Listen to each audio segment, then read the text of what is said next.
Jess from Non-Stop Kids, and it's another story time. Woohoo!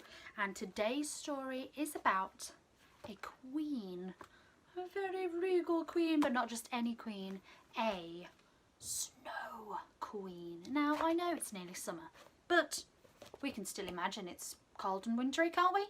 Everybody go, very cold for the Snow Queen story. So sit back, relax, and let's read the story of the Snow Queen. Once upon a time, there lived a wicked troll king who built a magical mirror. The mirror made anything that was beautiful or good look ugly and bad in its reflection. The troll king was very mean indeed. He travelled around the world and used his mirror to make people see the worst in everything and everyone. Oh, let me show you this horrible troll. Look at him. Oh, he looks nasty and horrible. And look, the girls in the mirror have turned into trolls, even though they are very beautiful girls in real life. What a horrible idea. One day, the troll decided to make fun of the angels by showing them their reflection in this magical mirror. But as he tried to carry the mirror towards the heavens, he dropped it, and the mirror shattered into millions of tiny pieces.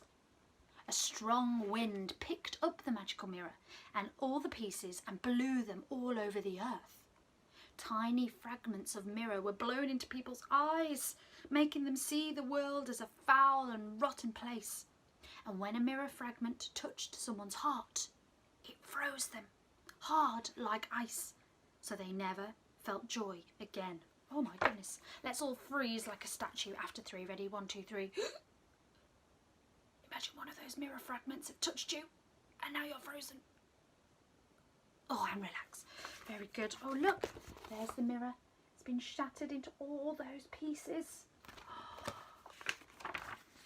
Years and years later, pieces of the mirror fell into a small town where 2 best friends, Kai and Gerda, lived happily.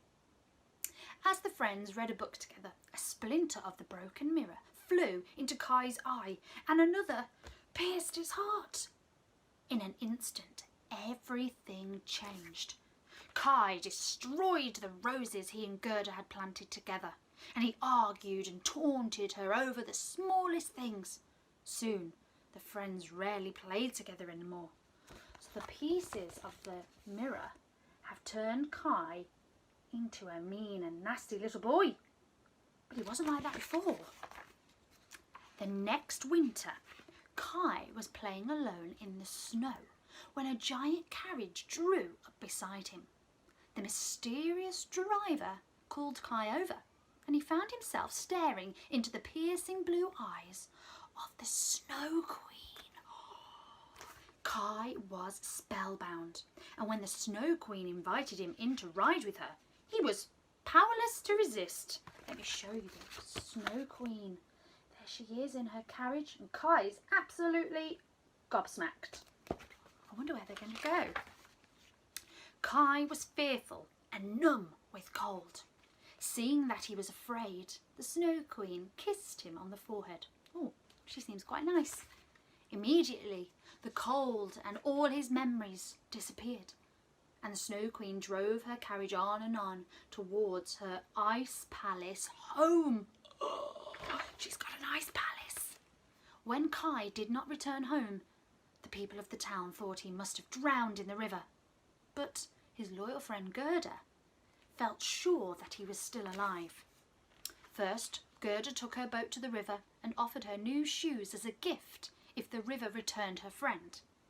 But the river did not have Kai, so Gerda continued with her search. There she is. She's looking for her friend, but as we all know, he's not in the river. He's with the Snow Queen. Next, Gerda's search took her to an enchanted garden of eternal summer.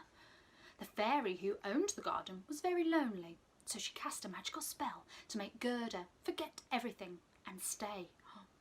As the spell took hold, all the roses in the garden sank below the ground, so that Gerda would not be reminded of home and Kai. As time passed, Gerda could not understand why she felt so sad in such a beautiful place. Then one day, as she wept, one of her tears touched the ground and a rose bush sprang up.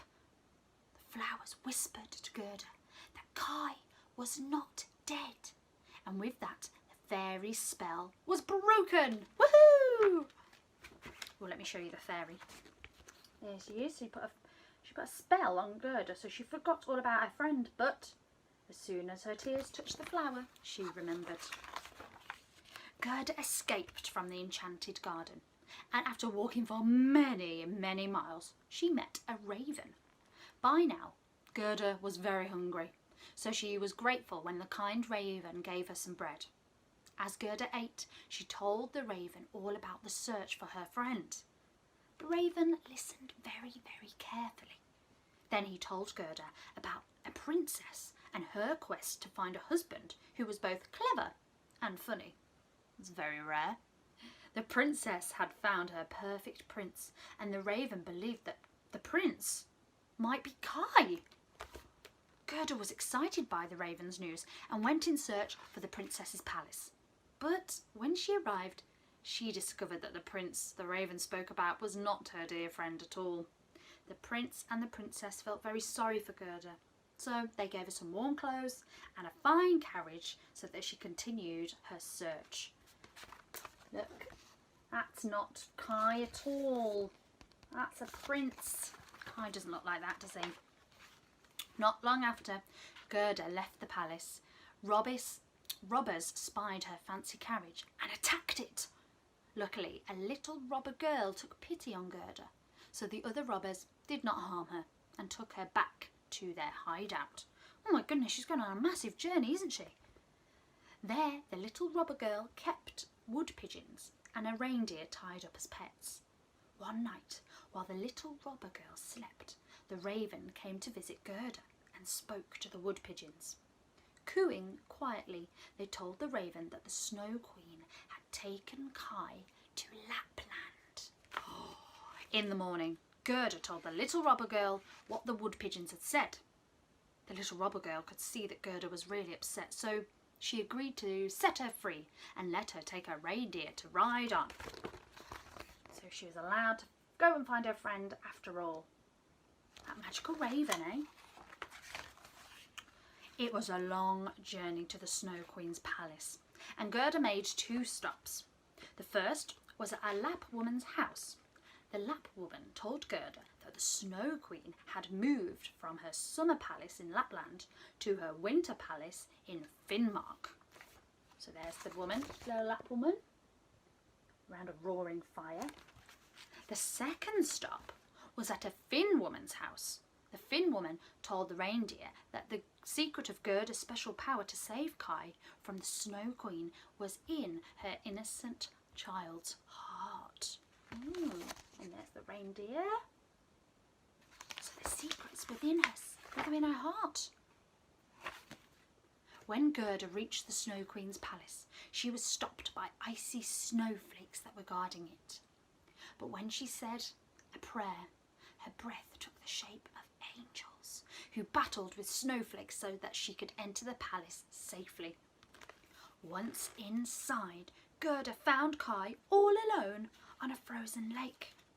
Kai was completely still as he sat trying to solve a puzzle that the Snow Queen had set him. If Kai was able to form the word eternity from splintered pieces of ice, the Snow Queen had promised to release him from her power. So there he is, he's trying to think of how he's going to get out with her special puzzle the Snow Queen has set him. Gerda was thrilled to see her friend was still alive. She ran up to Kai and kissed him, crying of tears of happiness. As Gerda's warm tears fell onto Kai, they melted his heart and burnt away the magic mirror splinter inside. In an instant, everything changed.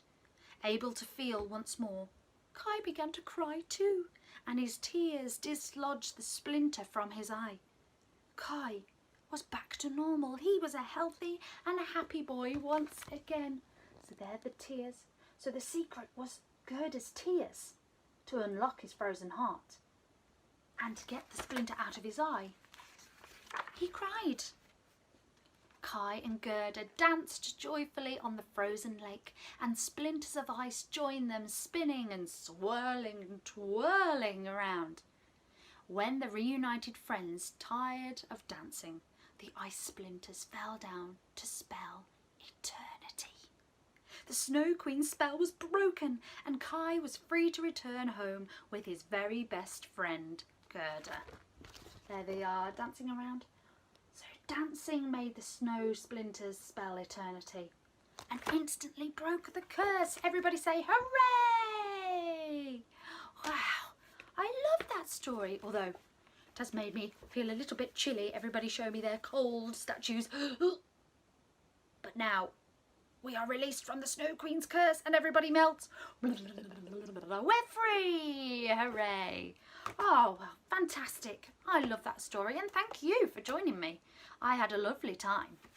Well, join me back here next Saturday for another story time. But stay tuned to Non-Stop Kids TV because there's lots more to see and do. I'll see you next time. Bye, everyone.